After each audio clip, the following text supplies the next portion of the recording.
Hello everyone, welcome to study wing point. তো এই ভিডিওতে তোমাদের সাথে আলোচনা করব রেলওয়ে রিক্রুটমেন্ট বোর্ডের পক্ষ থেকে প্রকাশিত নতুন একটি বিজ্ঞপ্তি নিয়ে। তো এখানে তোমাদের জুনিয়র ইঞ্জিনিয়ার পোস্টে কিন্তু নিয়োগের নতুন একটি বিজ্ঞপ্তি প্রকাশিত হয়েছে, যেখানে তোমাদের বলে দেওয়া আছে 7,951টি শূন্যপদে কিন্তু নিয়োগ করানো হবে। ঠিক আছে, তো এখানে তোমাদের আবেদন করতে গেলে শিক্ষাগত যোগ্যতা, বয়সসীমা, বেতন কাঠামো প্রত্যেকটি কিন্তু আলোচনা করবে ভিডিওর মাধ্যমে। তো ভিডিওটি স্কিপ না করে ধৈর্য সহকারে দেখো, তাহলে সমস্ত তথ্য কিন্তু এখান থেকে পেয়ে যাবে। এবং পশ্চিমবঙ্গের 23 জেলার বাসিন্দা হয়ে থাকলে ছেলে এবং মেয়ে উভয় আবেদন করতে পারবে এখানে। ঠিক আছে, এবং ডিসক্রিপশন বক্সে টেলিগ্রামের লিঙ্ক দেওয়া থাকবে, সেখান থেকে বিজ্ঞপ্তিটি তোমরা ডাউনলোড করে নিতে পারবে। এবং এইরকম নিত্য নতুন চাকরি সংক্রান্ত আপডেটের জন্য আমাদের চ্যানেলটি সাবস্ক্রাইব করে পাশে থাকা বেল আইকনটি ক্লিক করে রাখো, যাতে যে কোনো লেটেস্ট আপডেট খুব সহজেই তোমাদের কাছে পৌঁছে যায়। তো চলো বিজ্ঞপ্তিটি ডিটেলসে তোমাদের সাথে আলোচনা করে দিই। তো অনস্ক্রিন তোমরা দেখতে পাচ্ছ, এই হলো অফিসিয়াল বিজ্ঞপ্তি প্রকাশিত হয়েছে government of India, ministry of railways, railway recruitment বোর্ডের পক্ষ থেকে। এখানে তোমাদের অ্যাডভার্টাইজমেন্ট নাম্বার বলে দেওয়া আছে।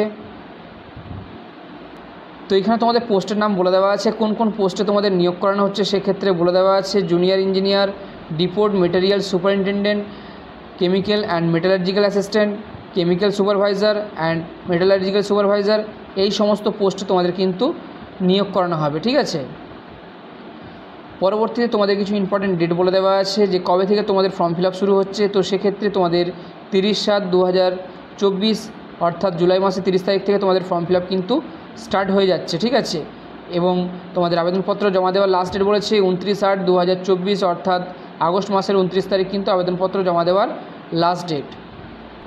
এবং সেই সঙ্গে তোমাদের বলে দেওয়া আছে যদি তোমাদের ফর্মের মধ্যে কোনো রকম ভুল হয়ে থাকে সেক্ষেত্রে তোমরা 30/8/2024 থেকে 8/9/2024 মধ্যে সেটি কারেকশান করতে পারবে। এবং তোমাদের পেমেন্ট কিন্তু অ্যাপ্লিকেশান জমা দেওয়ার লাস্ট ডেটের মধ্যে কিন্তু দিতে হবে, এখানে বলে দেওয়া আছে। তো এখানে দেখো পোস্ট তোমাদের ভাগ করে বলে দেওয়া আছে, দুটি ক্যাটাগরিতে তোমাদের কিন্তু নিয়োগ করানো হবে। তো সেক্ষেত্রে এখানে তোমাদের ক্যাটাগরি ভাগ করেছে, পে স্কেল বলে দেওয়া আছে, বয়স কাঠামো বলে দেওয়া আছে, শূন্যপদ বলে দেওয়া আছে। তো প্রথমে দেখো বলে দেওয়া আছে 1 নম্বরে chemical supervisor, research and metallurgical supervisor. এই পোস্টের ক্ষেত্রে তোমাদের পে লেভেল 7 অনুযায়ী বেতন দেওয়া হবে। সেক্ষেত্রে তোমাদের বেতন থাকবে 44,900 টাকা। ঠিক আছে, এবং এজ বলেছে 18 থেকে 36-এর মধ্যে বয়স থাকতে হবে। 17টি শূন্যপদ আছে, এটি কেবলমাত্র আরআরবি গোরখপুরের জন্য।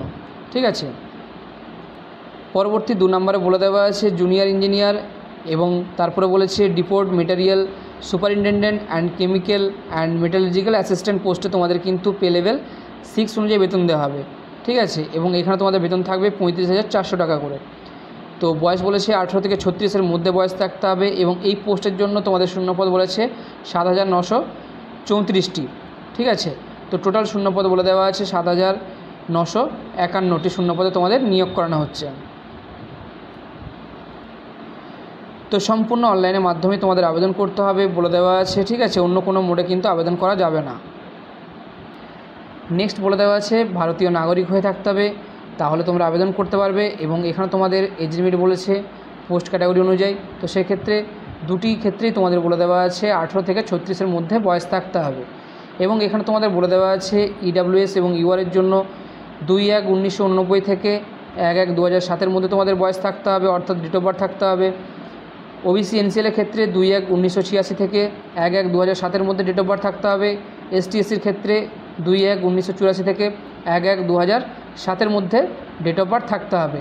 এবং সরকারি নিয়ম অনুযায়ী এসটিএসসিরা 5 বছরের বয়সে ছাড় পেয়ে যাবে, ওবিসিরা 3 বছরের, এবং বাকি সমস্ত ক্যাটাগরি ক্যান্ডিডেটরা কিন্তু এখান থেকে চেক করে নিতে পারবে। ঠিক আছে, নেক্সট তোমাদের এডুকেশনাল কোয়ালিফিকেশান এখানে বলে দেওয়া আছে।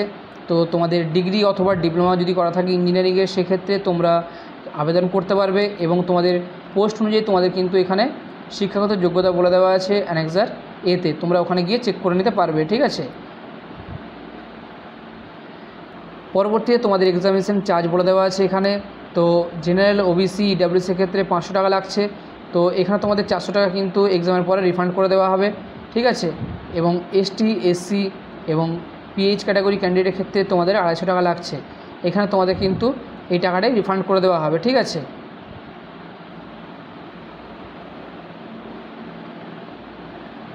তো পেমেন্ট তোমাদের সম্পূর্ণ অনলাইন মোডেই করতে হবে, এখানে সম্পূর্ণটা বলে দেওয়া আছে, তোমরা চেক করে নেবে। এবং তোমাদের টাকা কবে রিফান্ড করা হবে এখানে কিন্তু বলে দেওয়া আছে। তোমাদের সিবিটি 1 যেই এক্সাম নেওয়া হবে সেই এক্সামের পরে কিন্তু তোমাদের টাকা রিফান্ড করা হবে, যেই টাকা বলে দেওয়া আছে। তো এখানে দেখে নাও, স্টেজ 1-এ তোমাদের 90 মিনিট সময় থাকবে, 100টি প্রশ্ন থাকছে। এখানে তোমাদের সিলেবাস বলে দেওয়া আছে এবং বলেছে যে কী থেকে কত নাম্বার আসছে। তোমাদের ম্যাথামেটিক্স থেকে 30টি প্রশ্ন আসবে 30 নাম্বার, জিআই থেকে 25টি প্রশ্ন আসবে 25 নাম্বার, জিএ থেকে তোমাদের 15টি প্রশ্ন আসবে 15 নাম্বার, জিএস থেকে 30টি প্রশ্ন আসবে 30 নাম্বার। টোটাল তোমাদের কিন্তু 100টি নাম্বার থাকছে এবং 100টি প্রশ্ন থাকবে, 90 মিনিট সময় থাকছে এখানে। এটি কিন্তু স্টেজ 1-এ। এবং যদি স্টেজ 1-এ যদি তোমরা অ্যাপের হয়ে থাকো সেক্ষেত্রে সেকেন্ড স্টেজের জন্য তোমাদের এখানে কিন্তু সিলেবাস বলে দেওয়া আছে এবং বলেছে প্রত্যেকটি সাবজেক্ট থেকে কত করে নাম্বার আসবে এবং কতগুলি প্রশ্ন আসবে। তো দেখো, জিএ থেকে 15টি প্রশ্ন আসবে 15 নাম্বার, ফিজিক্স এবং কেমিস্ট্রি থেকে 15টি প্রশ্ন আসবে 15 নাম্বার, বেসিক কম্পিউটার থেকে তোমাদের 10টি প্রশ্ন আসবে 10 নাম্বার, বেসিক এনভায়রনমেন্ট থেকে এবং পলিউশন থেকে তোমাদের 10টি প্রশ্ন আসবে 10 নাম্বার, এবং টেকনিক্যাল এবিলিটিস থেকে তোমাদের 100টি প্রশ্ন আসবে 100 নাম্বার থাকছে। অর্থাৎ তোমাদের যার যেটা ডিপার্টমেন্ট আছে সেই ডিপার্টমেন্ট অনুযায়ী তোমাদের কিন্তু টেকনিক্যাল প্রশ্ন দেওয়া হবে, ঠিক আছে। তো 150টি প্রশ্ন থাকছে, 150 নাম্বার, সময় থাকবে সময় থাকবে তোমাদের 120 মিনিট, অর্থাৎ 1 ঘন্টা 30 মিনিট। তো এখানে তোমাদের শূন্যপদ বলে দেওয়া আছে জোন ওয়াইজ এবং পোস্ট ওয়াইজ, ঠিক আছে। তো আহমেদাবাদে তোমাদের শূন্যপদ আছে 382টি, আজমিরে শূন্যপদ আছে তোমাদের 529টি, তারপরে বেঙ্গালুরুতে তোমাদের শূন্যপদ আছে 397টি, ভোপালে তোমাদের শূন্যপদ আছে 485টি, ভুবনেশ্বরে তোমাদের শূন্যপদ আছে 175টি,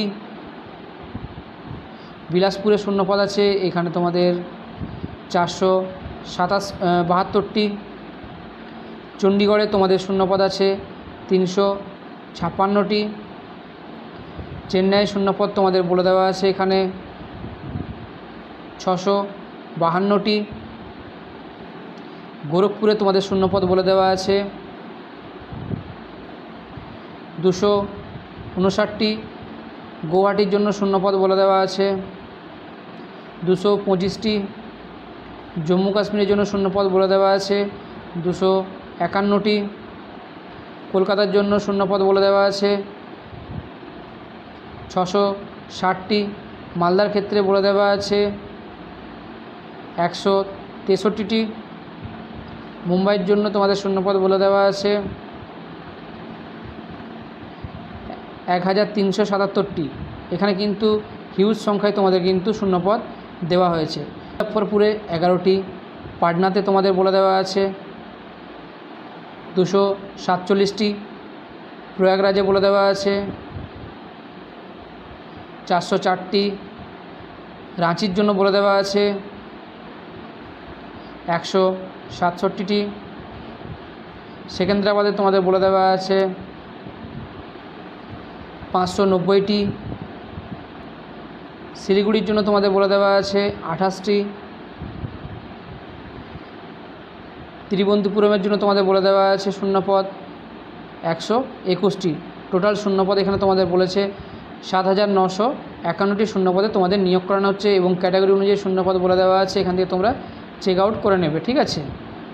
তো বিজ্ঞপ্তিতে সমস্ত তথ্যই তোমাদের দেওয়া আছে, কতগুলি শূন্যপদ এবং কোন জোনে কতগুলি ভ্যাকেন্সি আছে, ঠিক আছে। তো বিজ্ঞপ্তিটি ভালো করে পড়বে, বুঝবে, তাহলে তোমরা সমস্ত কিছু জানতে পারবে, ঠিক আছে।